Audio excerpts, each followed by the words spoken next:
Okay, so we are all here because we love the power of ideas. In fact, that's the promise of YouTube. Ideas worth spreading. We're living in a golden age of ideas. If you look at it, Bollywood on an average produces 2,500 movies in a year. Last year, we printed 1.3 million books in a year. And if you put the self-publisher, that number goes up to 4 million. We tweet about 500 million tweets in a day. And by the time we are speaking, we upload about 100 hours of video on YouTube every minute. Now, what do you do amongst all this? How do you create an idea which is sustainable and which breaks through? Researchers have shown that we all see these ideas while we are walking from one place to another or going from one place to other, while we are going from home to office, riding a metro. We catch all these things by the corner of our eye, however, we do not notice it. Why we don't notice it? Because we are in a routine. We are doing from one chore to another chore to another chore. However, if you look at entrepreneurs or the entrepreneurial alert minds, they would immediately spot a gap and they would start to question and start to reason, why is it working? What are the underlying principles of this working right here? And that's how the whole thing started. When we started our business with popcorns, we realized that these cinemas, while you go to concession, is doing a phenomenal amount of business. We decided to carry these concessions out from within the cinemas, out into the malls and on high streets. If it could work there in the cinemas, I'm sure it would work outside in the malls as well. And that's what precisely happened. Now, this thing really worked well for us. I would give you another example of Starbucks. Now, Starbucks, if you look at it, Howard Schultz, the founder, actually did not create the coffee culture. What had happened was he had gone to Italy for a conference where he loved the culture and he loved the third spot of coffee. The first spot being his house, the second spot being the office, and the third was where the Italians stopped during the way to the office to have coffee. And they would idly get together and discuss business or talk things which they wanted. So he really loved the idea. He bought that system into the US. He started the same thing. In fact, he copied so much so that he had the waiters who were wearing the bow-clad ties and serving coffee in a porcelain cup, running music, the Italian kind of music at the back. How the Americans did not love it. So what he did was he tweaked a little bit as per the American culture.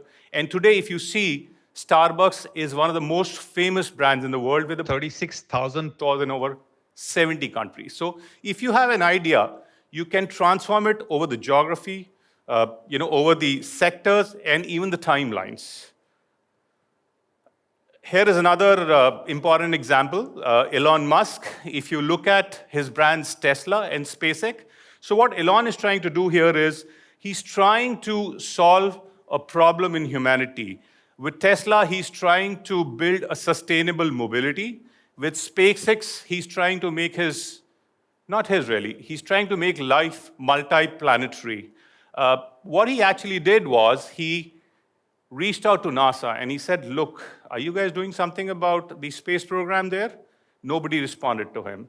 He reached out to them time and again. He wrote them mails. Nobody responded. So he was wondering there is something we could do about the mission to the Mars. So he reached out to the Russians.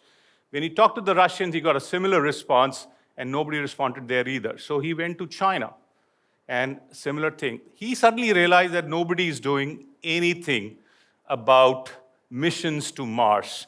And that's the time when he came back into his country and decided to launch a company ground up, where he decided to build reusable rockets at 1/10 the cost of what NASA was doing. And he's a successful man today. Today, he's leasing his rockets, reusable rockets, to NASA and other countries for the purpose of launching satellites. Let me give you another example right here. Now, these are the two most popular categories of vehicles. Luxury cars is on one side, all-terrain vehicles is on the other side. Now, very, very popular categories. Somebody thought of integrating the two categories, and thus the luxury SUV category was formed. And this is today one of the most wanted vehicles in the country, in the world. I mean, if you look at it today, every fourth or fifth vehicle or a car today is luxury SUV vehicle. In fact, if you look at the growth pattern of this category, they are growing basis 60% to the previous year. So that's the kind of integration of concepts some of the people have done. Another example is Chipotle. Now, the founder of Chipotle, L. Steve, he is technically not a chef. He's a history major. And he later did his culinary skills, learned his culinary skills out of the New York Culinary School. And he was one of the guys who did not like the fast food culture in the US, because he realized that these guys were picking up frozen food patties, putting it up on the grill, just doing it up, mixing it up with the bread, wrapping it up, and giving it to the customer. So he decided to do something to do better. He created a concept or a category called fast casual dining. What he did here was that he would actually chop and slice the food right in front of you, cook special and the fresh food right in front of you, and serve you over the counter. As the line grew, the cooking would go up, and as the crowd go lesser, the cooking will come lesser. So there are several such examples if you look at it in the industry. These are some of them. These examples have actually disrupted some of the major businesses in the world. Amazon is a great example. Uber and Ola is a great example. Airbnb killed the hotel industry, absolutely. Swiggy, Instamart in India is doing phenomenally well. They're doing so well that they're wanting to take over more and more companies. Blinkit and Zomato are some of the companies right here. Now, while I was studying all this, I realized, and I came across a book by a gentleman called Alan Chu. He studied thousands of entrepreneurs, and he named his book Heart, Smart, Guts, and Luck. So wherein he studied thousands and thousands of entrepreneurs, he realized that basically an entrepreneur is made out of these four traits. Some were driven by their heart and passion. Some were driven by their smartness and brain power. Some were driven by their sheer guts. And some were driven by luck. And luck, it turns out to be, it is something which you can actually cultivate. Okay, researchers have seen that over 25% of entrepreneurs are luck-driven. Now, this is something which can be cultivated upon. I'm sure you would have been to the parties or conferences where you come across people who would meet you, say hi, hello, and then suddenly they look over your shoulder and try to see another person who is probably a much better person. Now, that's not what lucky people do. Lucky people are basically people who are willing for experiences. They step back, they talk to some of the most unlucky people or people who are not even considered important in life. They are the people who would actually talk to the street vendors, a co-passenger sitting in a flight, or such people, and they will learn their experiences.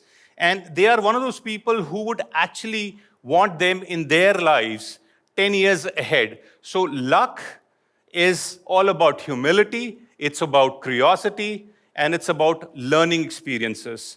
So I would suggest that, we all have some experiences. We have all got some kind of perspective. Let's mix and match, and the world needs your ideas. So let's have an idea which has a breakthrough. Thank you.